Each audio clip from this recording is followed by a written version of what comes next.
You're listening to the Archaeology Podcast Network.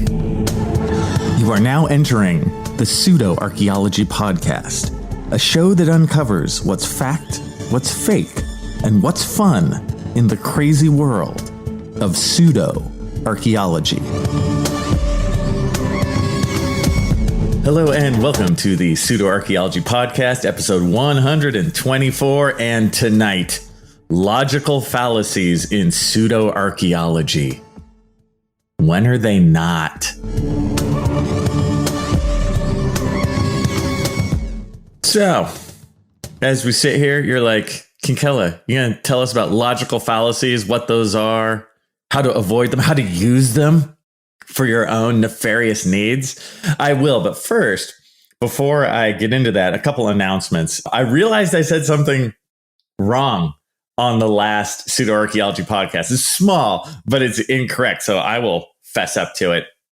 I think I said that we were talking about my Wired interview, and I said I had like 8,000 comments or something like that. I had 8,000 likes. The actual number of comments was slightly less than 1,000. So it wasn't 8,000 comments. It was only 1,000 comments. I only had to go through 1,000 comments. So, but, you know, in the opportunity here to be a little fair, that's true. I said that incorrectly. And also, for the purveyors of the YouTubes, I am now turning my camera on as I do this. And honestly, I'm of two minds on this. I mean, I do run my own YouTube channel and I make my YouTube videos and stuff for my students and for the general public. But I kind of like the idea of this podcast being audio only. You know what I mean? So, I mean, I have my camera on because the APN is starting a heavier YouTube aspect to the channel, which I think is great. I think it's a really good idea that we do that. But, you know, if you're only listening to this on Apple or Spotify or something, that's okay, man. That's okay. Good for you. Because I want this to go straight into your brain through the ears. And you don't have to watch me, you know, do my little dance for the camera. You don't want to see that. It's depressing. So in terms of our theme today, logical fallacies. This is very typical if you've heard how I pick themes. Now, I was just sort of thinking about this in general, because speaking of the Wired podcast and the other comments I've gotten in the past when I talk about Graham Hancock or something, I was looking for a way to organize or to make sense of all the angry missives, you know, that I get. And I'm like, okay, how can I talk about these in a more sort of scientific manner? And I'm like, hey, logical fallacies. And as I was looking at it, looking up like kind of the precise aspects of logical fallacies, on Facebook, there's this group called the Fraudulent Archaeology Wall of Shame. And one of their major contributors is this guy, John Hoops. And John Hoops put up a logical fallacies list right as I was thinking about it. So obviously, that wasn't just a accident. No, that wasn't just because people like he and I think about the same types of things a lot and would come up with similar answers or similar questions. No. This was a sign. Of course. This was a sign from the universe. Andrew Kinkella, you must talk about logical fallacies. It was like that. A voice from God. Talk about logical fallacies. Yes, I shall. So, you know, I mean, it wasn't just an accident that two people would think the same thing who look up the same types of stuff all the time. No. It was a voice from the beyond, my friends, and you better listen. So what are logical fallacies? They're actually really easy, the definition. A logical fallacy is just a dodge. That's all it is. If you have a really crappy argument, what you want to do is talk about something else. Politicians do this all the time. And of course, in the pseudoarchaeology world, this comes up all the time because underneath it, the arguments are terrible. The arguments are laughable. They're atrocious. So the worst thing you can do if you're a pseudoarchaeologist is actually argue your point.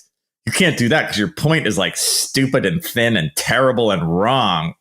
So instead, you make a dodge, right? You attack the person, or you talk about something different, or you talk about like this other idea that's kind of related, but it's not, or you make a logically wrong jump to something else. And then you talk about that, right? It's all about taking the spotlight away from you. So it's just a tool that's used that has nothing to do with supporting your argument. It's making the other guy look bad, or making the audience take their focus away from this glaring hole in your argument, and you just talk about something else. And while I joke about this kind of stuff, man, these things can be really, really effective, right? We've seen this. Again, we've seen this in famous political interactions and this kind of thing, where it's a ploy to get the audience on your side. So while let's spend this time making fun of these because the examples are hilarious, in that same moment, we want to think about like, wow, what are all the times that these have been used on me where I ended up looking like an idiot, even though I was right? And also, of course, let's be honest, how many times have you done this kind of stuff on other people because you knew that your argument sucked? So I actually wrote down some stuff. As you guys know, I just sort of talk off the top of my head, but I did take some time and write down like specific logical fallacies, and they have kind of names, and there's like 20 of them. I have like 20 on here, maybe 25. What we'll see, we'll just go through them. Some of them are very similar, and I'll try and make connections. You know, a lot of them are kind of variations on a theme. Some of them are very standalone, but we'll see common themes. And as we go through this, oh my God, you will recognize basically every famous pseudoarchaeology example uses one of these logical fallacy arguments in order to bolster their false claim. So, I'll also note when some of these are more common or big ones used all the time. So let's start with the straw man argument. That is like, if we want number one with a bullet, this is probably, if not the most common logical fallacious argument, one that's right up there. And part of the reason I think it's so common is it's easy to do and effective.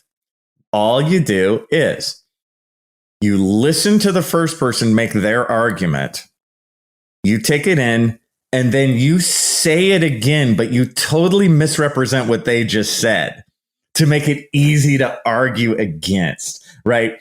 So if I make a really great argument about how there's no such thing as a super civilization at the end of the Ice Age, and that's ludicrous, and I go through all of it because it's true. There's no evidence at all that there's a super civilization before the end of the last Ice Age. It's moronic. But I sit there all academic, and I'm like, well, I guess, according to all data, there was no super civilization at the end of the Ice Age. It's silly.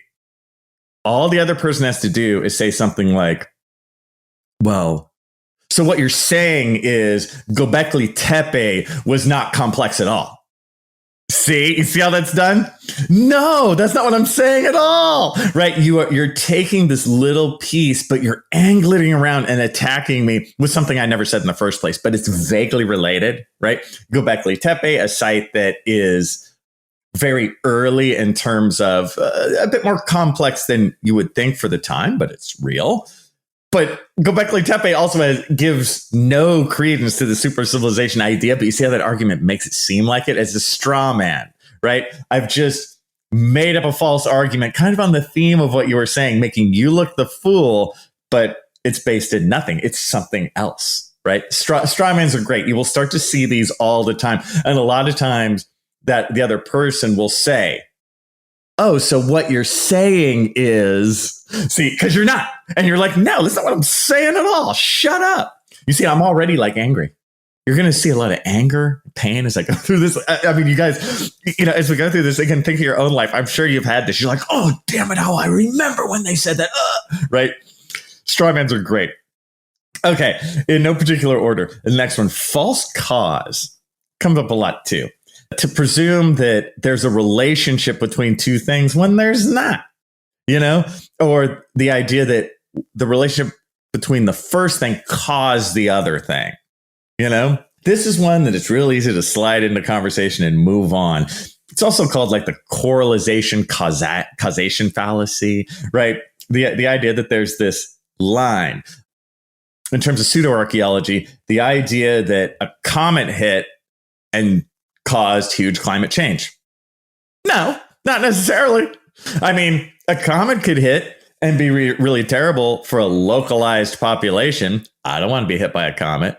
But in terms of it, that there's a worldwide correlation with that, like just because a comet hit that the whole world has now gone into an ice age or something. No, that's a false cause. You get that just because a comet hit, it could mean nothing.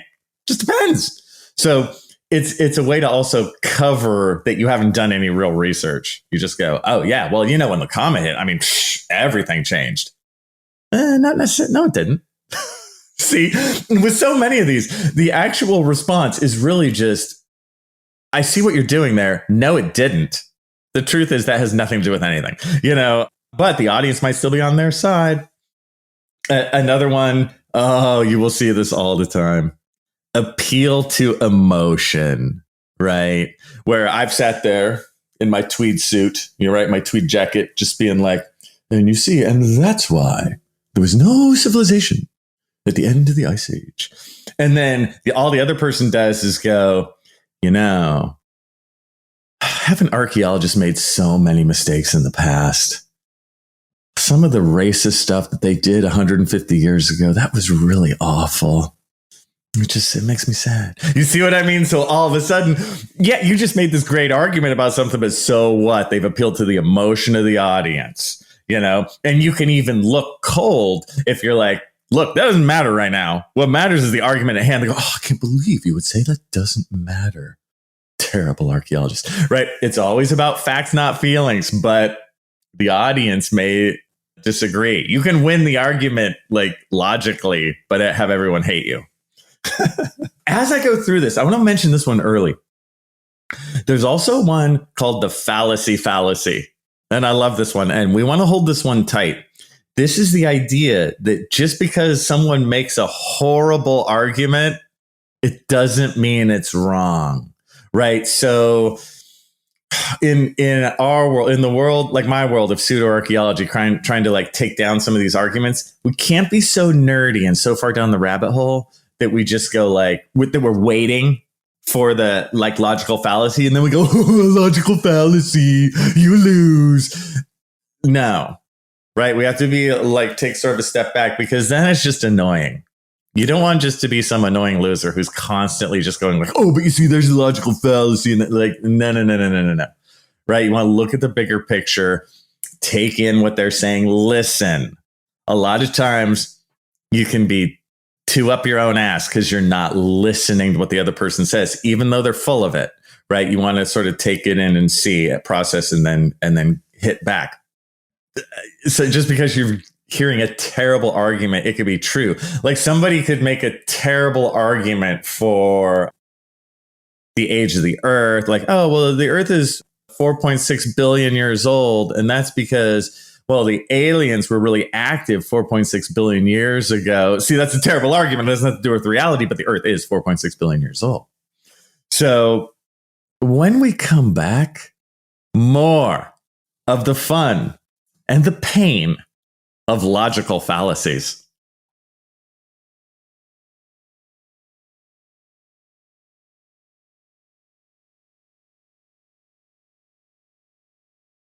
Hello, and welcome back to the Pseudoarchaeology Podcast, episode 124. I am still your host, Dr. Andrew Kinkella, and we are talking about logical fallacies, which are fun and funny. And, I got a lot more of them. Let's just go onward with the slippery slope. That's right. If we allow this to happen, it's not long before the other thing's going to happen. See, that's another logical fallacy. Just because you allow this, it's going to fall all. We're going to devolve into chaos, dude. This is where it's look, if you allow archaeologists to say that the Olmec heads have nothing to do with Africa, well, how long is it before they can just say whatever they want and the media goes along with them? Exactly. We have to stop these archaeologists now. See what I mean? So it's effective. We can laugh at these, but we must respect them.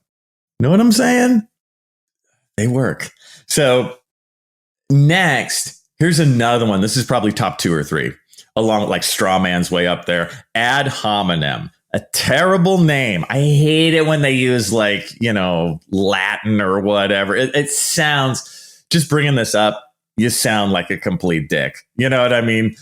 Well, I see that you've just done an ad hominem argument, and really, you need a little more e pluribus unum to make it make more sense. Like, as soon as you say that, you're like, oh, you sound like the biggest tool. But horrible name aside, that is just a character attack. That's all it is. This is used all the time. You end up with your great argument about how the Piri Reis map does not show Antarctica. And then they go, you don't know, you so-called professor. What do you know? I've gotten that one so many times. You probably heard me say that one before. I've gotten the, it's even a sort of a backwards character attack where they go, I respect you, but, and then they just talk about what a horrible person you are. And, archaeologists are so cruel. They're so cruel. This is Graham Hancock uses this one. He uses this funky, like almost like a reverse character attack before the entire show. All the time talks about how terrible archaeologists are, how they're horrible people. They're just out to attack him. Right. It's like the setup. It's like the pre-argument character attack. Oh, I got one recently that started with, I swear to God, you guys, quote, first off, you're a jerk. Okay, yeah, I'm gonna stick with that one. So this one's real obvious, real easy. I would say the only downside of a character attack is just that it's so obvious. Sometimes it can backfire.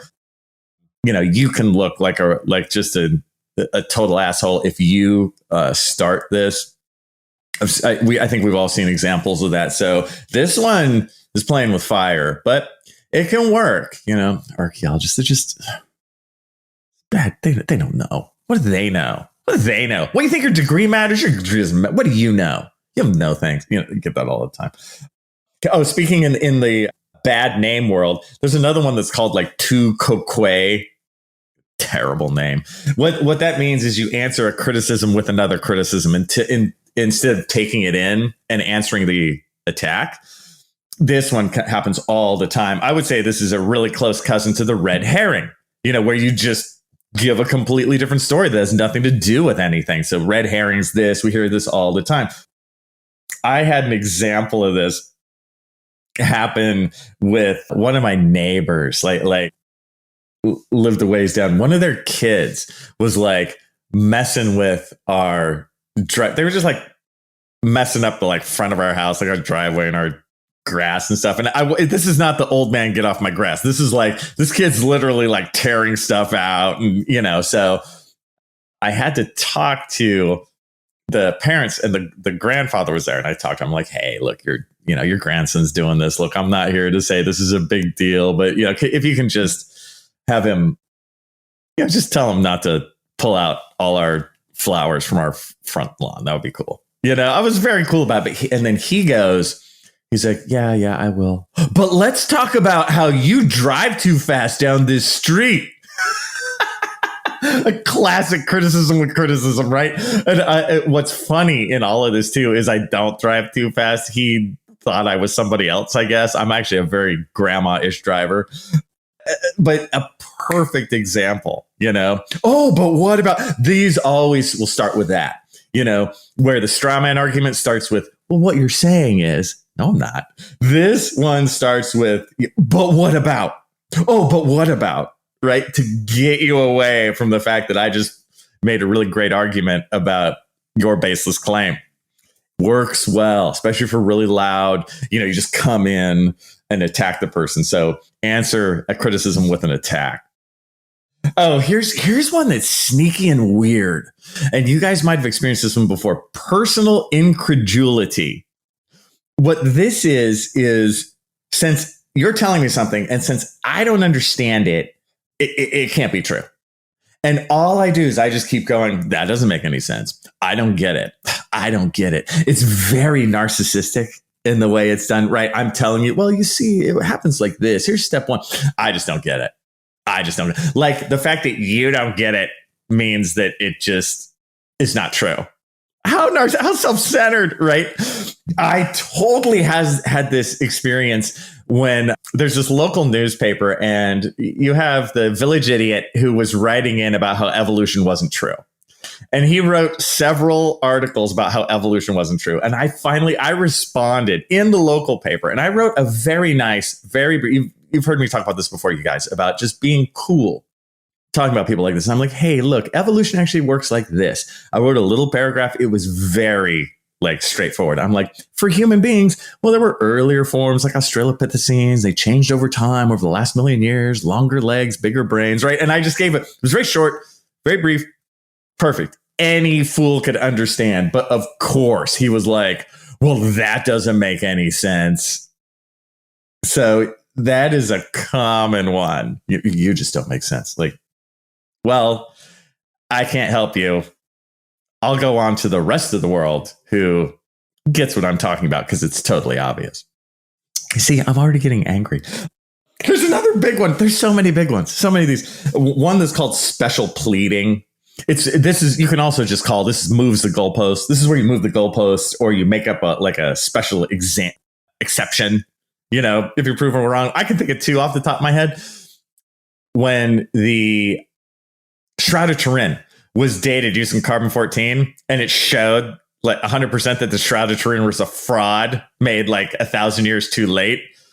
After they had given the piece of the shroud to be dated, and after it was shown to be a fraud, they backtracked and said, oh, the piece we gave you was a later piece for the shroud that had been sewn in 1,000 years later. What a crock of BS, right? The goalpost moved. Oh, we're so sure that the Shroud of Turin is going to date to the time of Jesus that we're just going to give you a piece. That's how sure we are. And the scientists come back. They're like, dude, you're wrong. They're like, oh, we gave you the wrong piece. And then, of course, if the scientists are like, well, can we have another piece? No, this is a holy relic. Can't be doing that anymore. Right. Just a stupid dodge. The other one, unfortunately, is the Cerruti Mastodon site. You've heard me before say that I feel bad because he's a real archaeologist. They're just going way too far, saying that this mastodon's or saying that human beings were in California 120,000 years ago. They got no evidence. Their evidence is terrible. When it was pointed out that what they were saying were tools that were there to butcher the mastodon, these tools were really basic and didn't even make sense. Let's say it was 120,000 years old and human beings actually were there. Those human beings would have had way better tools than the ones that were there, because these were just basic stones. They weren't tools. They were just broken rocks. But, they were saying they were tools. Instead of taking that argument and saying, yeah, you have a good point. Human beings of 120,000 years ago would have had really good stone tools. Instead, they moved the goalposts and said, this is obvious proof that the humans that did this 120,000 years ago were a totally different species of human that we have yet to find. What a horrible, stupid argument. I'm sorry. I wish them well, but good Christ.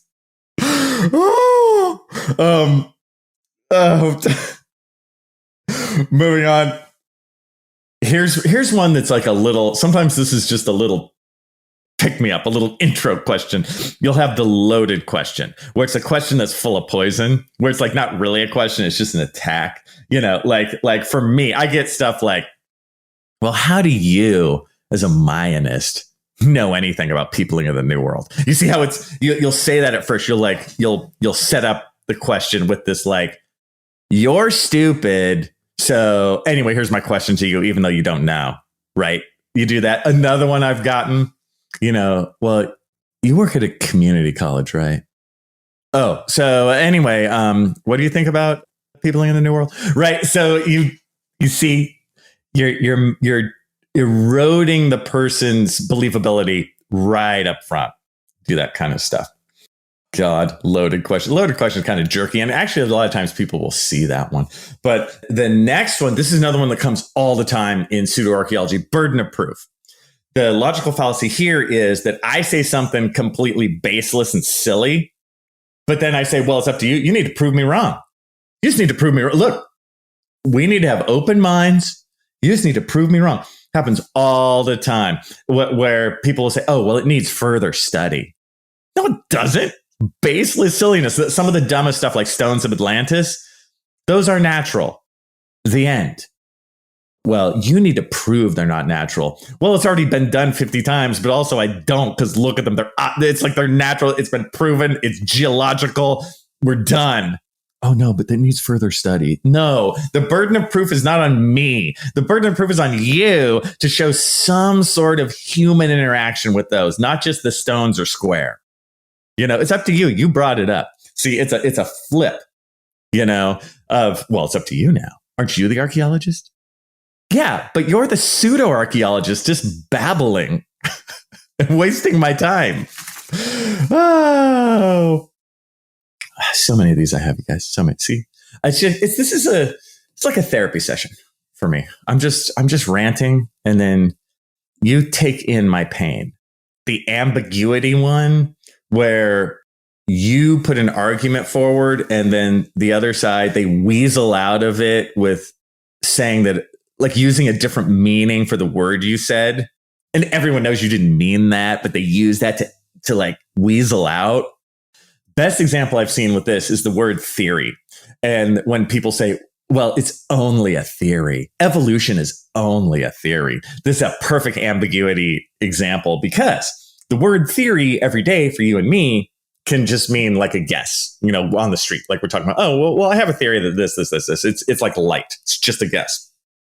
But theory in science, like theory of evolution, is an explanation. So a theory in science is heavy and tough and been there a long time, and people have attacked it and it stood the test of time, right? So it's not the idea of something being just a theory. That is using the ambiguity logical fallacy. You're using the wrong definition of the word theory, and it makes you look like a tool. That one, well, evolution's only a theory. No, it's a scientific theory that's been around for 150 years and explains, it's the cornerstone of biology. But yeah, barring that, call me when you have trouble with that one. Another one that comes up is called the gambler's fallacy. This is when you see runs that aren't there, it's like, oh my God, and it can go both ways. The roulette wheel has hit black 5 times. It's a run. I'm going to put my money on black. It's got to be 6, sweet number 6. On the flip side, you'll go, the roulette wheel has hit black 5 times. It's got to be red the next time. This is insane. No, both those statements are wrong. Each time it's the 50-50. You know what I mean? Each time. So this is something that we as humans, I think, kind of naturally do sometimes. And we want to try not to do this. I think we'll give pseudoarchaeology a rest here for a moment and just say in regular archaeology, sometimes you'll see this like, well, we've opened 5 units. The first 4 had nothing. So the 5th one has got to have something. No, it don't gotta. Each one is independent. It's you're rolling the dice every time. You're not like getting some sort of universal mojo on your side as time goes on. It's a new setup each time. So that's something we, fall for all the time, just in our everyday lives. And another one here, I'm sure you guys have seen this one too. This happens all the time. This is related to pulling at the emotional strings, the bandwagon logical fallacy, where, dude, everyone's doing it. So you're not appealing to emotion as much as you're appealing to popularity. Well, everyone says, 50% of people believe in an Atlantis. So I guess you better get on that. 80% of people believe in ghosts. So I don't know what you're doing saying there aren't any. You see what that, it doesn't matter what people believe. It's what can you prove scientifically? What does your argument say, right? So what if 100 people believe in Atlantis? There's no Atlantis. And with that bit of happiness, I'll see you guys on the flip side in a moment.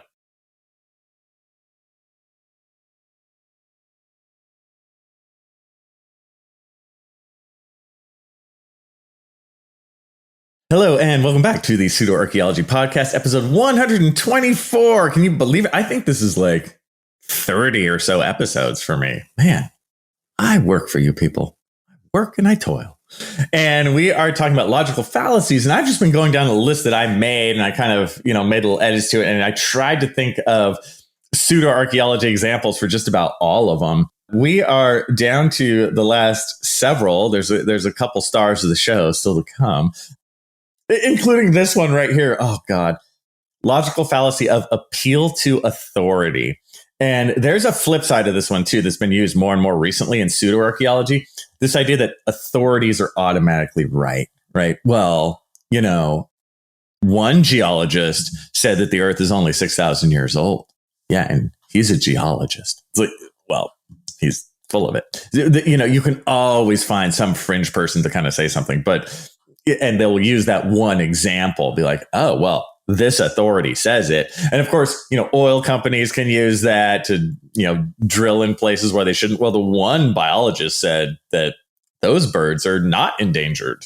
That's this. So this false appeal to authority, you'll find a fringe person to say it. On the flip side, though, what you see so often in pseudoarchaeology is like this reverse. It's like appeal to the underdog, that authority is wrong, right? Authority is bad. They don't know what they're doing. They are big archaeology, right? They're part of the system, man. Really interesting and dangerous change, in our culture, where it's like, oh, authority is always wrong because they lie to you. They don't tell you the truth. So I see much more a flip of this. The idea that because I'm an archaeologist with a PhD and that kind of stuff, that is immediately a bad thing because I'm locked in the box, right? Oh, there's just another archaeologist trying to save his career. I get that one all the time. Oh, I guess you just doing this for your career. Like, it has nothing to do with it. It's sad, but those arguments can work. See, that's the thing. Of course, there's no such thing as I love the idea of big archaeology. It's like hilarious. I want a t-shirt that says like minion of big archaeology. That would be hilarious, but it's sad at the same time because those arguments work, you guys. Graham Hancock does that one all the time, right? Just another cog in the machine who doesn't think beyond his academic hovel. Another logical fallacy of this is related to some of the others, but like if one part is true, it must be applied to all the other parts. Or if there's some statement about the whole of an argument that it applies to every single bit of it, we could say something like, for ancient astronauts, since the hands are placed like an astronaut in the Apollo capsule, well, that whole thing is an image of an astronaut. You see how I've just used this one thing and it's tenuous and crappy too? Well, the hands of Pakal on his sarcophagus lid, the carving's just like an ancient astronaut. It's just like a modern astronaut. So obviously the whole thing that's an ancient astronaut right there that you see. You disregard all the other stuff. It's just the one little piece. Silly. This other one has a terrible name. No True Scotsman. It's another one of those terrible names. But all this is a purity play related to some of the others, of course, where it's like, you'll hear this. No real archaeologist would say what you say. You're not a real archaeologist because no real archaeologist would. Yeah, I've gotten that one so many times, you guys. It's just ignorant, like you don't know what a real archaeologist does. And on top of it, I am a real archaeologist. I'm as real as you can get, Or I've even got this one. So weird. 99% of archaeologists disagree with you. I'm like, that makes no sense whatsoever. But they'll put that on there, and it just, you see how it could work. It could put me on my back foot, especially if they go first. Well, Kinkella, I mean, let's all be honest. 99% of archaeologists disagree with you. No, they don't. But then I have to okay it. I have to go, actually, that's not true, blah, blah, blah. And I'm already on my back foot, right? I've already been punched. There's another one called the genetic argument where an idea is good or bad just purely based on where it's from.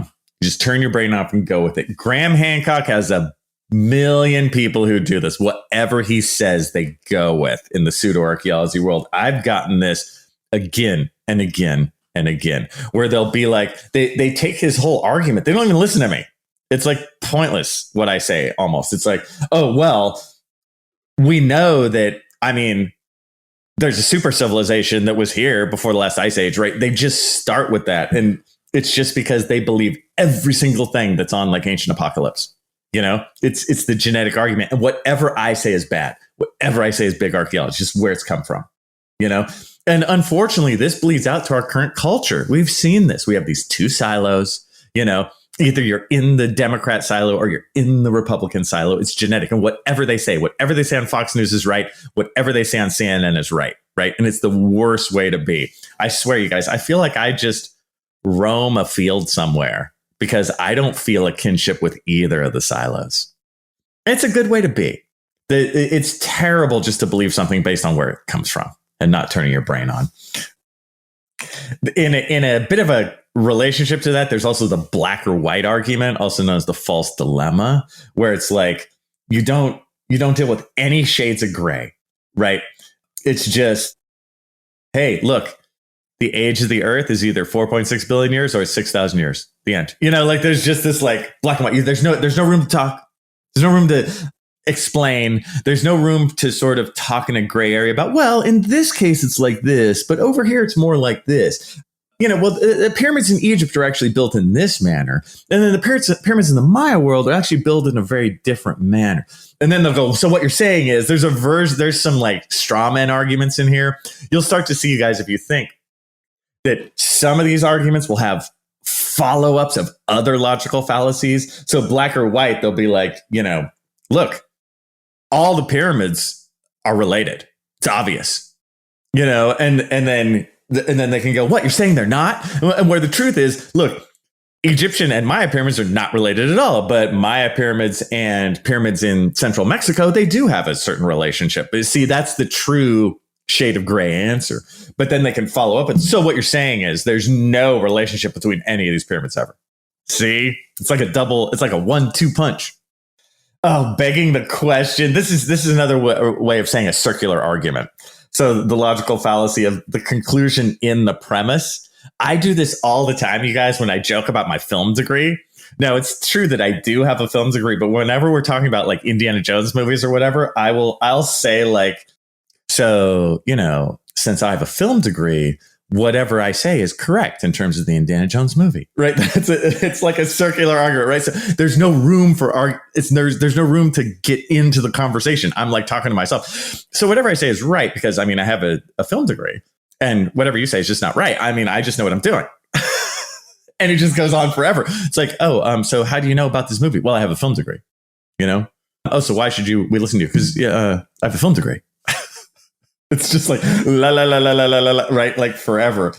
This is another one that I find this one doesn't work too well a lot of times. It's kind of hilarious and sad to watch somebody really do this because you can actually really dig yourself a grave if you just do this circular argument thing. I think people a lot of times can kind of call this one out and note it. That's why I use it for comic effect because it's funny. Oh, here's one that's sneaky all the time. The appeal to nature. Hey, look, it's just how it is. You know, I mean, look, and it's only natural. This is right? Because it's only natural that this is right. I mean, look, don't you see the stones of Atlantis? Aren't those just naturally square? I mean, and in terms of natural, what I mean by that is human beings must have done. They just must have, because that's not nature. Actually, it's just look at them, right? It's just no. Right? No, nature can make angular things too, right? We can use any of them. Let's think of some other ones face on Mars. Face on Mars. Well, look, I mean, looks like a face to me. Doesn't look like a face to you? It's obviously a face. Come on. enough. Why are you so small-minded? Right? This appeal to, it's just the natural way of things. Come on. Don't buck the system. And then this is another one where you can do the follow up with a good little straw man. Oh, so what you're saying is that there's no possibility of any life on Mars ever? Don't you get angry? Anecdotal of personal experience, Look, I had an archaeology professor one time who did say that there was a little bit of evidence for Atlantis. See? Oh, I see that your sample size is 1. But it can work. Personal experience can go a long way, right? But it doesn't have anything to do with a real data set or something like that. It can be 1 point as long as you have, let me get 100 other people's personal experience. And personal experience itself, we all know, courtroom, it has its own problems. Anecdotal evidence is terrible. There's one, speaking of our bad names, there's the Texas sharpshooter fallacy. This is cherry picking. That's all this is. I prefer the name cherry picking or false cause. We've seen this 1,000,001 times. We'll take this evidence, but not all the other evidence that shows you're wrong, right? We can pick any of them that are like that, Atlantis. Oh, well, there's a volcanic eruption. Yeah, but it doesn't show all the other evidence. It shows there's no such thing as Atlantis. All the other non-evidence moments. Pee Wee Reeves map. Well, there is a part at the bottom where it could be Antarctica. Yeah, but all the evidence that shows that it's just a curvature of South America. It's way better evidence. You just cherry pick. Used all the time in pseudoarchaeology, right? You just pick what works for you. Just pick what works. On the cherry picking side, you can go 2 ways with that too. You have what's called the hasty generalization. Conclusion based on no facts, or the flip side, the slothful induction, where you don't acknowledge the overwhelming facts. This is stuff like, I think this would be more of a hasty generalization when you get that for the complex civilization at the end of the last ice age, the evidence is everywhere. No, it's not. That's just sort of, however you want to argue, it's just this hasty generalization just based on BS nothing. I love the word slothful and slothful induction. It's like, yeah, you are lazy, and you're just lazy and allowing yourself. It's like allowed ignorance, where you just don't acknowledge, where it's like, well, the facts are against you, friend. No, they're not. I don't understand. You see how it relates into some of these other logical fallacies? I just don't get it. Oh God. Oh, here's one that will burn your biscuit, dude. The middle ground fallacy, where if I bring up something that's 100% true, right? The Pee Wee Reeves map does not show Antarctica. 100% true. And then the other side goes, well, I think it does show Antarctica, so we'll meet in the middle. We'll agree to disagree. No, it's not 50-50. You see, it gives credence to total bullshit arguments, right? We'll meet in the middle. Look, Kinkella, you're such a curmudgeon, such an angry old man. You need to meet in the middle. This is the one, this middle ground thing. This is why I will never take a pseudoarchaeology argument and go, well, maybe, is the worst thing you can do as a professional, right? Well, there could have been an Atlantis. Oh, the super civilization. Well, the Antikythera mechanism could have been a very advanced device that more advanced than modern computers. No, it's not, right? We have to stick to our facts. We need to know that we are on the side of the right, because it's obvious there is facts and fiction here, my friends. That is all it is, right? And I think the real downside in all of this, when we're dealing with pseudoarchaeology, is so much of it, it's actually not even every day where they can get to the point of having a decent logical fallacy, because their arguments are so stupid to begin with. They're just 100% fake, right? If you have something that's 100% made up, it's just this red herring trail of worthlessness from the beginning. But as I said at the beginning, us as professional archaeologists or people in the general public who want to make a good argument, because Uncle Frank is spouting his BS again. You can be aware of these arguments. And once you hear all these, you're like, oh my God. You realize how many times you've been party to these, how many times people have used these on me, how many times, like in a social situation, somebody has made you look bad, had used that sort of like some sort of appeal to an ad hominem attack. And sometimes they're subtle, right? And an attack on your character to sort of angle away from the fact that you were right. How many times? How many high school bullies learn this stuff, So with that, I hope you learned a little. I hope you can now defend yourself and go out in the world and conquer, my friends. And with that, I'll see you guys next time. Thanks for listening to the Pseudoarchaeology podcast. Please like and subscribe wherever you like and subscribe. And if you have questions for me, Dr. Andrew Kinkella, feel free to reach out using the links below or go to my YouTube channel, Kinkella Teaches Archaeology. See you guys next time. This episode was produced by Chris Webster from his RV traveling the United States, Tristan Boyle in Scotland, DigTech LLC, Culturo Media, and the Archaeology Podcast Network, and was edited by Chris Webster. This has been a presentation of the Archaeology Podcast Network. Visit us on the web for show notes and other podcasts at www.archpodnet.com. Contact us at chris@archaeologypodcastnetwork.com.